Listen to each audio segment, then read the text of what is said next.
ਆਪੇ ਲਖਣਾ ਵੇੜਾ ਪਾਣੀ ਤੇ ਮੈਂ ਬਾਹੋਂ ਨਾਲ ਹੀ ਆ ਰਿਹਾ। ਨਹੀਂ ਤੇ ਇਧਰੋਂ ਕਿਵੇਂ ਲਿਆਉਂਦੇ ਡੰਗਰ ਲੱਦੇ ਹੀ ਸਾਰੇ। ਉਹ ਕੀ ਕਰਦੇ ਪਏ ਰੈਸਕਿਊ ਵਾਲੇ? ਮਾਨੀ ਉਹ ਇਧਰੋਂ ਤਾਂ ਬੜੇ ਜ਼ੋਰ ਨਾਲ ਜਾਂਦੇ ਹੋਣਦੇ ਪਰਾਂ ਨੂੰ। ਆਹੋ ਮੇਰੇ ਨਾਲ ਵੇੜਾ ਲਖਾਵਾਂਗਾ ਪਰੋਂ। ਆਹੋ ਉਹ ਦਿਸੇ ਹੀ ਸਾਰਾ ਕੁਝ ਲਖਾਣਾ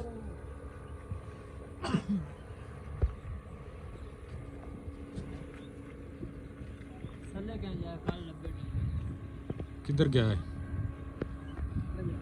ਖੜ ਗਿਆ ਸੀ ਫੇਰ ਲੱਭ ਗਏ ਨੇ। ਕੀ ਆਹੀ ਖੜ ਗਿਆ ਸੀ।